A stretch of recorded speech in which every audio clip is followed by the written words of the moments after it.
오늘 받을 하나님 말씀은 출애굽기 24장 말씀입니다. 3절부터 8절까지 말씀. 출애굽기 24장 3절부터 8절까지 말씀. 우리 다 같이 한 목소리로 합독하도록 하겠습니다. 시작. 모세가 와서 여호와의 모든 말씀과 그의 모든 율례를 백성에게 전하매 그들이 한 소리로 응답하여 이르되 여호와께서 말씀하신 모든 것을 우리가 준행하리이다. 모세가 여호와의 모든 말씀을 기록하고 이른 아침에 일어나 산 아래에 제단을 쌓고 이스라엘 12지파대로 12기둥을 세우고 이스라엘 자손의 청년들을 보내어 여호와께 서로 번제와 화목제를 드리게 하고 모세가 피를 가지고 반은 여러 양푼에 담고 반은 제단에 뿌리고 언약서를 가져다가 백성에게 낭독하여 듣게 하니 그들이 이르되 여호와의 모든 말씀을 우리가 준행하리이다. 모세가 그 피를 가지고 백성에게 뿌리며 이르되 이는 여호와께서 이 모든 말씀에 대하여 너희와 세우신 언약의 피니라. 아멘.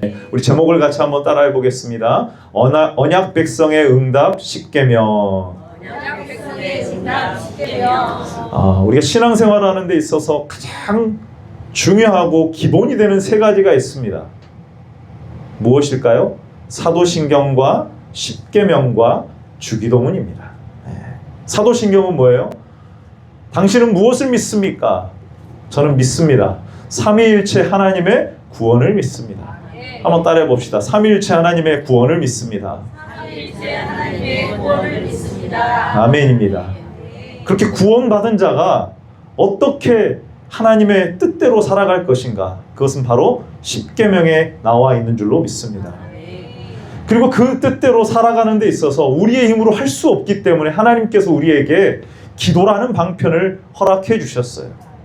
그 기도의 모범으로서 우리에게 주기도문을 우리에게 허락하여 주셨어요. 하나님을 의존하여서 살도록 우리에게 알려주신 것이 주기도문, 기도인 줄로 믿습니다. 기독교 강요도요, 똑같은 이 사도신경과 10계명과 주기도문의 구조로 가고요.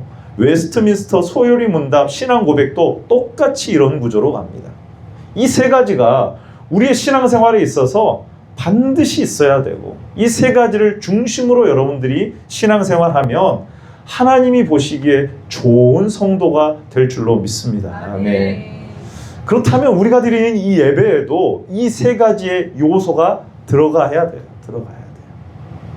하나님을 경외함으로 예배의 자리에 나아가야 됩니다. 그냥 아무 생각 없이 그저 그냥 나와서 갑자기 예배 드리는 것이 아니라 하나님을 경외함으로, 그리고 우리의 신앙을, 우리의 믿음을, 나는 이런 하나님을 믿습니다, 나는 이 한 신앙에 고백하는 그 공동체 안에서 우리 함께 예배합니다 하고 신앙을 고백해야 되고요. 하나님의 말씀 앞에 죄를 회개하고 말씀을 중심으로 복음이 선포되고 말씀이 선포될 때 그 핵심 뭐가 있습니까? 10계명이 있습니다. 그에 대한 반응으로서 우리가 하나님 앞에 기도하고 찬송하고 헌신하는 그러한 내용들이 예배의 요소 가운데 다 들어있어야 돼요. 그런 의미에서 이 사도신경과 10계명과 주기도문은 너무너무 중요합니다. 어떻게 하나님을 바르게 섬길까에 대한 그러한 답이 10계명에 다 요약적으로 들어있는 줄로 믿습니다. 아멘. 예배가 바르게 드려지면 우리가 계명 준수의 삶으로 이어지게 되는 거예요. 오늘 본문은 이스라엘 백성과 하나님께서 언약을 맺으시는 정말 놀라운 사건이 기록되어 있습니다. 그 가운데서, 그 과정 가운데에서 언약서라고 기록된 10계명과 그 외의 관련 법, 출애굽기 20장부터 23장까지 기록된 그 내용을 언약서라고 해가지고 그것을 낭독하고 백성들이 응답하고 또 그것을 기록하고 또 다시 낭독하고 응답하고 피의 언약을 맺은 다음에 그리고 놀라운 식탁의 교제가 이루어지는 순서로 이루어지게 됩니다. 여러분, 이것이 놀라운 언약 백성, 하나님과 우리가 언약을 맺은 그 놀라운 과정인 줄로 믿습니다. 여러분, 우리는 구원받은 백성이면서 언약 백성이에요. 그러면 그 언약 백성은 하나님 앞에 응답하는 삶을 살아야 됩니다. 근데 그 중심에 뭐가 있냐면 십계명이 있는 거예요. 오늘 말씀을 통하여서 우리의 언약 백성의 응답으로서 십계명을 다시 한번 점검하시고 은혜 받는 귀한 시간 되시기를 예수님의 이름으로 축원합니다. 아멘. 첫 번째로 그 십계명은 애굽 땅 종되었던 곳에서 구원하신 자에게 주신 계명입니다. 우리 출애굽기 20장 2절 말씀을 같이 한번 읽어보겠습니다. 출애굽기 20장 2절 말씀이에요. 같이 읽어봅니다. 시작. 나는 너를 애굽 땅 종되었던 집에서 인도하여 낸 내 하나님 여호와니라. 아멘. 그러니까 계명은 누구에게 주셨냐면 구원받은 백성에게 주셨어요. 그걸 다른 말로 하면 언약 백성에게 주신 거예요. 구원받은 자에게 있어서 이 십계명은 효력이 있습니다. 순서가 달라지면 안 돼요. 출애굽하고 구원받고 십계명을 주신 거예요. 십계명을 먼저 주시고 너 이대로 살아야지 구원받는다 이렇게 하신 것이 아니라 먼저 구원해 주시고 그 다음에 언약의 그러한 내용으로서 십계명을 주신 거예요. 구원의 조건으로 율법을 십계명을 주신 게 아닙니다. 그리고 단순히 어떤 구원받았으니까 이제 너 착하게 살아라 이렇게 주신 것도 아니에요. 구원하시고 언약을 맺으시면서 너 이제 언약 백성으로 살아야 된다라고 하는 그 기준과 내용으로서 십계명을 주신 거예요. 그래서 하나님께서 방금 전에 읽은 그 내용, 본문의 내용과 같이 자기 자신을 나는 너의 하나님이다. 나는 너를 애굽 땅 종되었던 곳에서 인도하여 낸 너의 하나님 여호와다라고 말씀을 하시는 거예요. 언약 관계를 말하죠. 그래서 이 언약 백성의 삶이 뭐냐면은 너는 이렇게 살아야 된다라고 하나님께서 말씀하시는 거예요. 단순히 도덕법을 주신 게 아닙니다. 언약적인 관계 안에서 주신 하나님의 말씀이에요. 여러분, 그 언약 백성은 하나님께서 값없이 베풀어 주신 구원의 은혜에 감사의 표현으로서 언약을 지켜나가는 줄로 믿으시기를 바랍니다. 그 언약의 내용이 뭐냐면은 십계명이에요. 십계명. 여러분, 우리는 흔히 이 율법을 십계명을 어떻게 생각합니까? 구원의 조건이나 의무, 신앙생활 하는데 의무 정도로 생각을 해요. 여러분, 이것은 큰 오류입니다. 언약이라는 측면에서 봤을 때 이 언약서, 그 계명이거든요. 그 계명은 구원의 조건으로 주신 것이 아니라 구원받은 자에게 주신 거예요. 어떻게 나타나느냐? 구원받은 자가 감사의 표현으로 하나님 앞에 찬송의 그 표현으로 계명을 지키고요. 그걸 지켜나가기 위해서 기도의 삶으로 나타나는 거예요. 그렇다면 생각해 보십시오. 구원받지 않은 자에게는 이 말씀, 율법, 계명, 특별히 계명에게는 계명이 뭐로 다가오겠습니까? 너무나도 무거운 짐이 되는 거예요. 무거운 짐이 되는 거예요. 여러분, 율법은 세 가지 기능이 있습니다. 첫 번째는 죄를 드러내요. 그래서 그리스도께로 인도하는 몽학 선생의 기능을 하고요. 또 한 가지는 사회에서 죄를 억제하는 역할을 하게 합니다. 그리고 세 번째가 뭐냐면은 구원받은 성도에게 하나님의 뜻을 가르치는 거예요. 거듭난 성도에게 하나님의 뜻대로 살기 위해서 이렇게 살라고 우리에게 똑같은 내용인데 어느 기능은 죄를 드러내고 그리스도께로 인도하는 율법의 역할이 있는가 하면 똑같은 십계명의 내용도 마찬가지예요. 이제는 구원받은 자가 하나님의 뜻대로 살게 할 수 있는 그러한 역할을 하게 되는 거예요. 지금 말하려고 하는 그 기능의 내용이 뭐냐면은 세 번째. 구원받은 자가, 거듭난 자가 하나님의 뜻대로 살고자 하는 그러한 그 내용을 우리에게 알려주고 있다는 거예요. 그래서 언약 관계에서 나타나는 거예요. 여러분, 우리가 때로는 신앙생활이 무거운 짐처럼 여겨질 때가 있잖아요. 힘들잖아요. 육체적이나 어떤 그냥 인간적인 모습으로 봤을 때는 버겁게 느껴질 때도 있습니다. 그때마다 여러분 기억해야 돼요. 하나님께서 우리에게 주신 계명은 구원의 조건이 아니라 구원의 결과로 주셨음을 절대로 잊지 마시기 바랍니다. 하나님의 사랑을 받고 구원받은 자가 그 은혜에 감사하여서 하나님의 영광을 위해 사는 것이 뭐냐면 계명이에요. 계명. 여러분, 한번 생각해 보십시오. 정말 누군가를 사랑한다면 어떻든가요? 힘들 때라도 그 사랑 때문에 다시 새 힘이 솟아나거든요. 성경에 보면은요, 그런 예가 종종 등장합니다. 일반 사회에서도 그렇게 등장을 하거든요. 창세기 29장 20절의 말씀에 보게 되면 야곱이 이제 외삼촌 라반의 집에 가가지고 자기 아내와 결혼하기 위하여서 봉사하는 내용이 나와요. 야곱이 사랑한 사람이 누구예요? 라헬입니다. 라헬. 근데 몇 년 동안 봉사를 하냐면 몇 년이요? 7년을 봉사를 해요. 근데 한번 읽어봅시다. 창세기 29장 20절 시작. 야곱이 라헬을 위하여 7년 동안 라반을 섬겼으나 그를 사랑하는 까닭에 7년을 며칠같이 여겼더라. 아멘. 7년이 며칠 됐다고요? 며칠처럼 여겨버린 거예요. 그럼 이게 사랑의 능력인 줄로 믿습니다. 여러분이 우리가 하나님께 구원받았다는 것은 하나님의 사랑을 받은 자잖아요. 하나님이 나를 이렇게 하나님이 세상을 이처럼 사랑하사 독생자를 주셨으니 나는 구원받을 자격이 없는데 하나님께서 아무 조건 없이 대가를 다 지불하시고 너를 의롭다 여겨주시는 그 놀라운 구원, 예수님께서 십자가상에서 다 이루셨다라고 하는 그 놀라운 구원, 여러분 우리에게 베풀어 주신 줄로 믿습니다. 1만 달란트 같은 우리의 힘으로는 갚을 수 없는 그 죄값을 예수 그리스도께서 참 사람이요 참 하나님 되신 예수님께서 십자가에서 지시고 여러분 죽으시고 부활하신 줄로 믿습니다. 아멘. 누구든지 그 예수님 믿는 자는 구원을 얻게 되는 줄로 믿습니다. 한마디로 뭐예요? 하나님의 사랑이에요. 여러분 하나님이 여러분을 사랑하신 줄로 믿습니다. 우리 같이 한번 고백해 봅시다. 하나님이 당신을 사랑하십니다. 그런 의미에서 여러분들이 고백을 하셔야 돼요. 그것이 여러분에게 진짜로 다가오고 진짜 하나님이 나를 사랑하시고 나를 구원하셨다는 것이 정말로 믿어지는 자는 어떠냐면요, 이렇게 되는 거예요.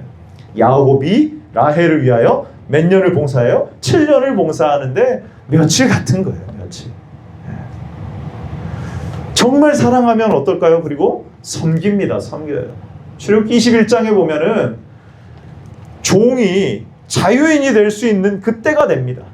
근데 이 종이 주인도 사랑하고 상전도 사랑하고 자기 아내도 사랑하기 때문에 그를 떠나지 않고 평생 섬기겠다는 표현으로 어떻게 합니까? 귀를 뚫어요. 귀를 뚫어. 자, 출애굽기 21장 6절입니다. 같이 한번 읽어봅니다. 시작. 상전이 그를 데리고 재판장에게로 갈 것이요 또 그를 문이나 문설주 앞으로 데리고 가서 그것에다가 송곳으로 그의 귀를 뚫을 것이라. 그는 종신토록 그 상전을 섬기리라. 아멘. 여러분 이게 구원인 줄로 믿습니다. 구원받은 자의 하나님 섬기는 태도인 줄로 믿습니다. 그럼 그렇다면 하나님께서 구원받은 이스라엘 백성들에게 언약의 내용으로 십계명과 그 부수법들을 주셨다면 그 내용은 절대 무거운 짐이 아닌 거예요. 기쁨으로 하나님을 섬길 수 있는 거예요. 생각해 보십시오. 그 어려운 과정을 겪고 출애굽한 이후에 시내산에서 하나님이 십계명을 주신 거예요. 그 어려움을 겪었으면 이제는 쉬고 너 아무것도 하지 마. 그냥 이제 내가 가나안 땅 들어가가지고 너 잘 살게 해줄게 라고 하시면 될 것 같은데 하나님이 뭘 주시냐면 규례를 주세요. 계명을 주십니다. 왜요? 뭔가를 우리에게 무거운 짐을 주기 위함입니까? 아닙니다, 여러분. 언약 백성의 영생의 그리고 이 구원의 본질이 뭐냐면은 하나님을 알고 하나님의 구원에 감격하며 하나님의 사랑 때문에 하나님을 섬기는 것이기 때문에 그런 거예요. 영생이 뭐라 그랬어요? 우리 지난주에 우리 같이 한번 읽어봅니다. 요한복음 17장 3절 시작. 영생은 곧 유일하신 참 하나님과 그가 보내신 자 예수 그리스도를 아는 것이니이다. 아멘. 할렐루야. 아멘. 영생은 뭐예요? 하나님을 아는 것인 줄로 믿습니다.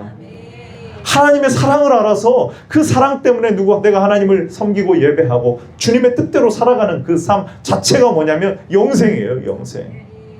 하나님을 아는 것이 영생이에요. 하나님을 참으로 아는 사람은 그분을 사랑하고 그분의 뜻에 순종하는 삶으로 나아가게 된 줄로 믿습니다. 아멘. 시편 116편 12절의 말씀에 보면은 시편 기자가 이렇게 또 고백합니다.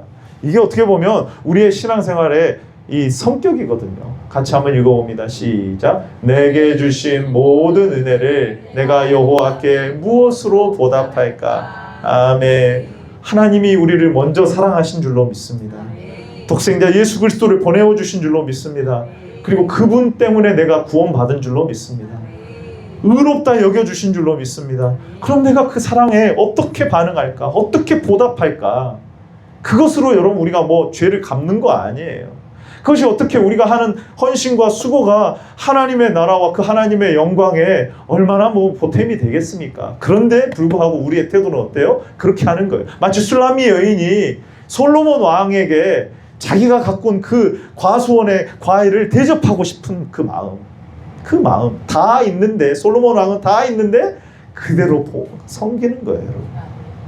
여러분 사랑받는 자에게 계명은 무거운 짐이 아닌 줄로 믿습니다. 사랑하는 하나님을 위해서 우리가 기쁨으로 헌신하는 거예요. 이게 십계명이에요.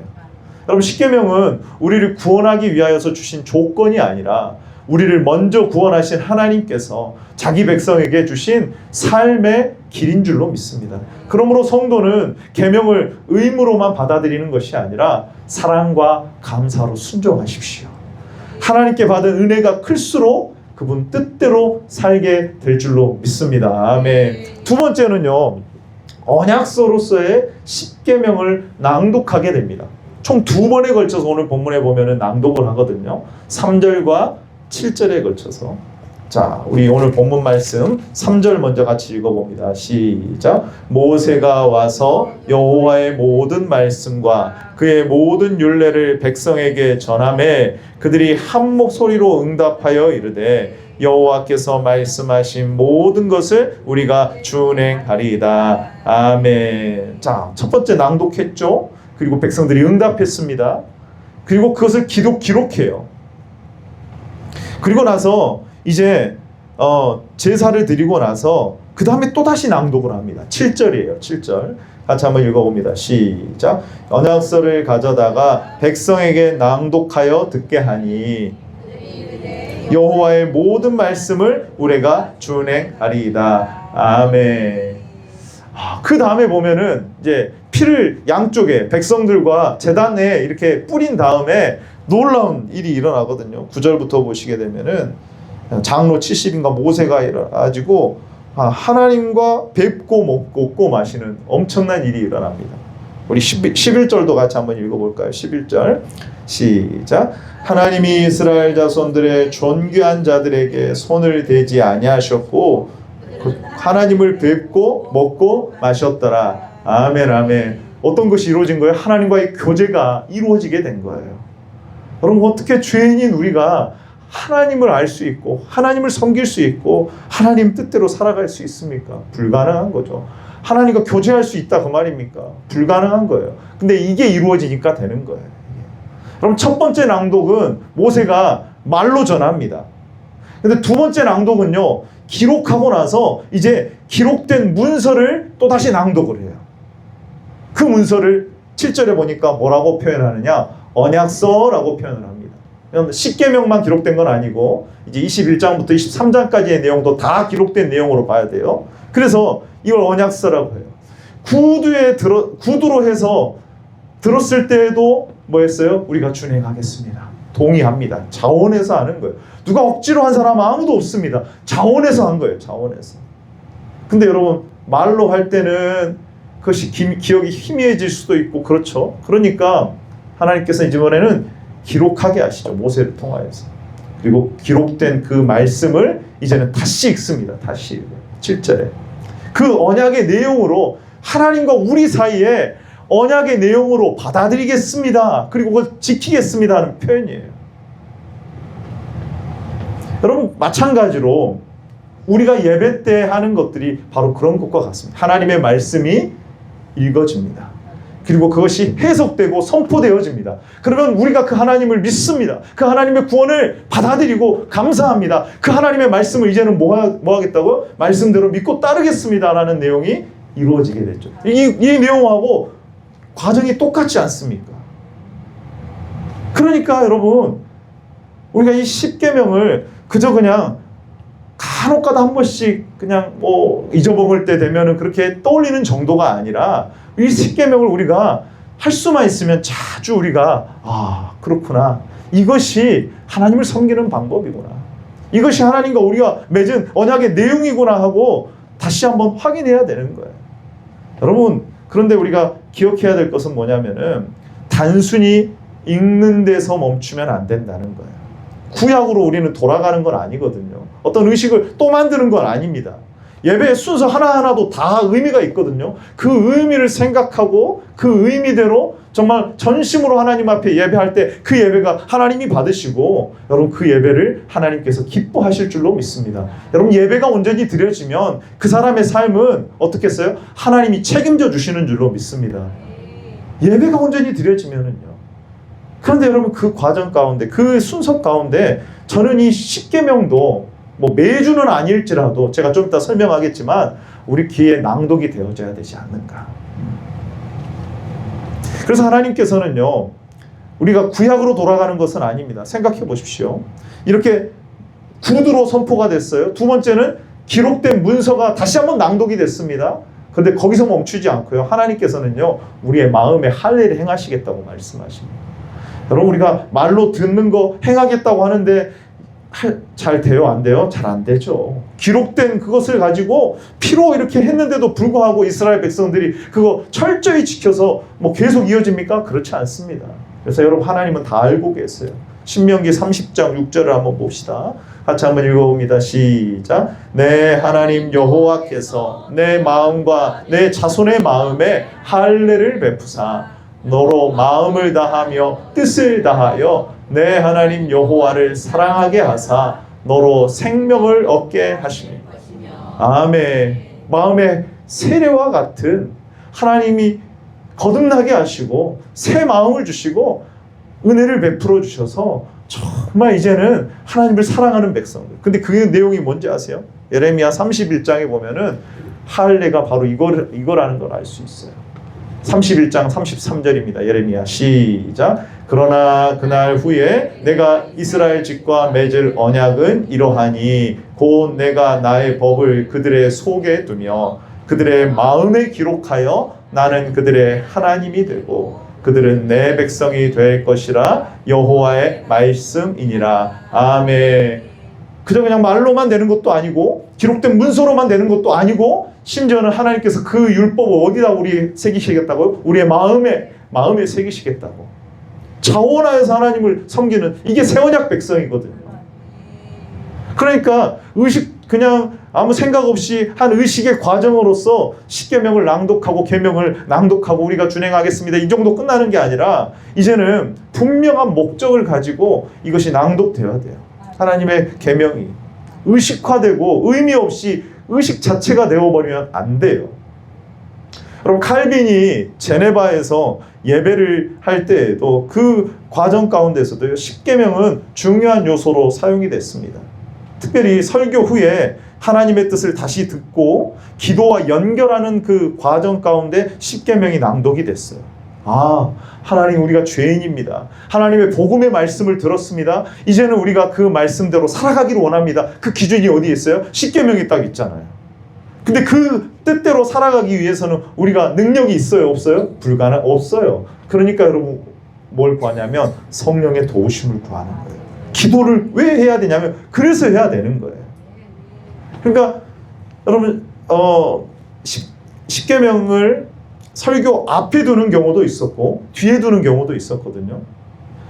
요즘 모든 교회가 하진 않습니다. 그러나 요즘에도 여러분 그 전통을 따르고 그 의미를 생각해서 예배의 순서 가운데 십계명을 낭독하는 그냥 낭독하고 마는 정도가 아니라 우리가 준행하겠습니다. 그래서 우리가 힘이 없기 때문에 성령을 의지해서 우리가 기도하겠습니다. 하나님 한 주일 동안 도와주십시오. 은혜를 베풀어 주시라고 하고 여러분 그렇게 기도하는 거예요. 여러분. 그러니까 앞에 두면 십계명에 아까 제가 말씀드렸죠. 율법의 제1용법 죄를 생각나게 하고 그리스도께로 인도하는 몽학선생의 역할을 하게 하고 설교 후에 십계명을 딱 두게 되면 어떤 일이 벌어질까요? 아하, 하나님의 뜻대로 이렇게 살아가야 되겠구나 라는 그 기준을 우리가 다시 한번 붙들게 되는 거예요.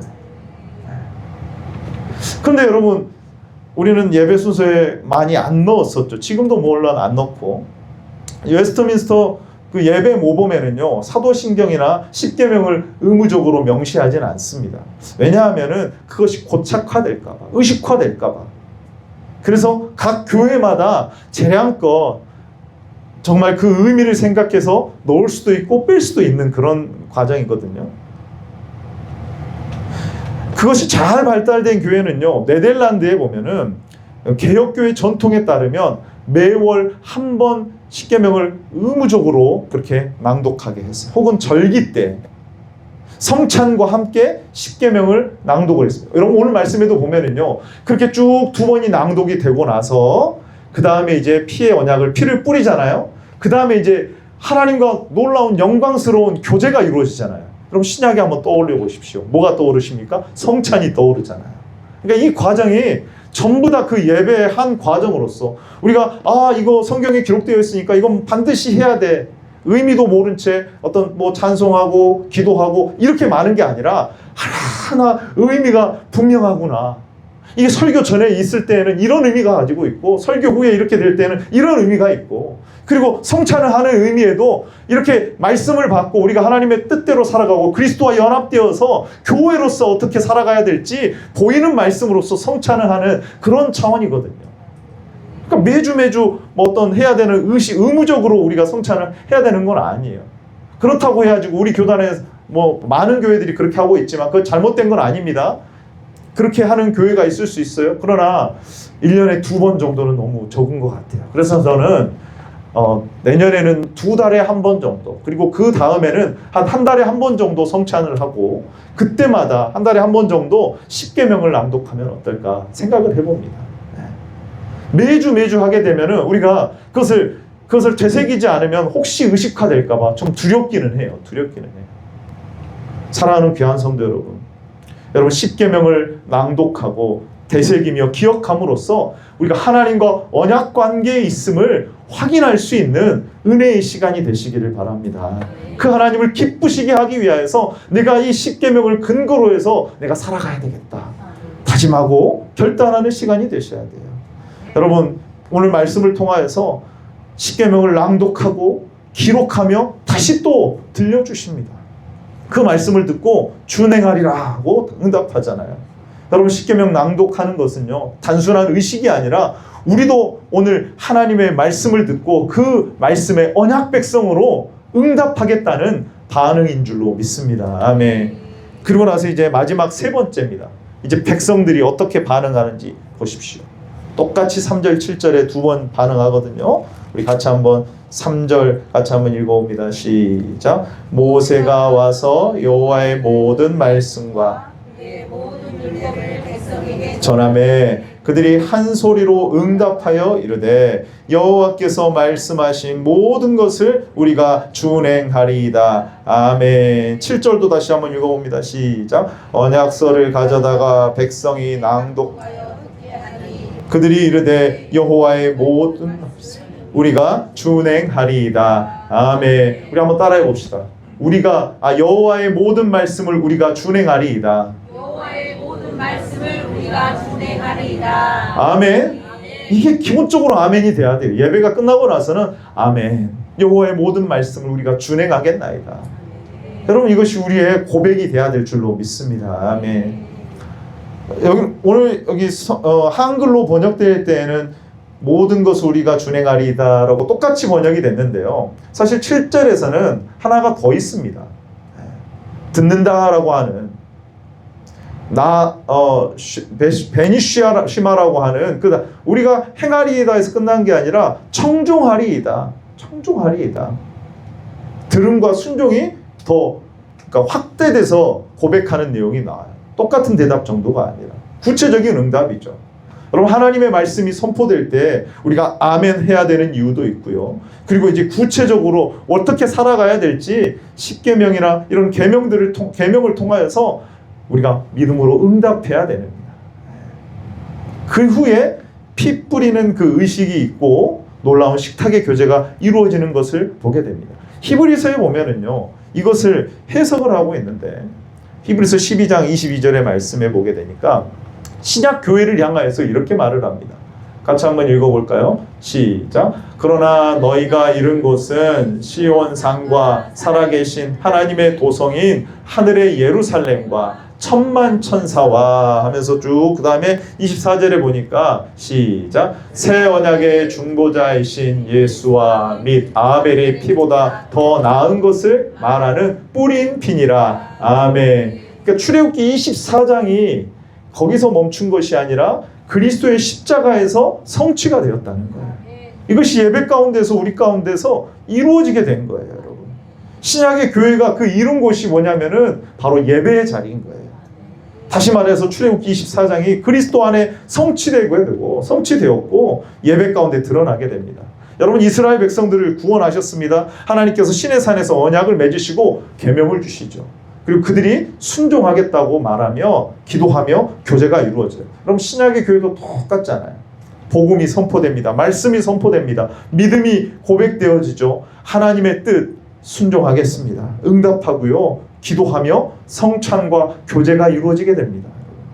이게 똑같은 구조로 가는 거예요.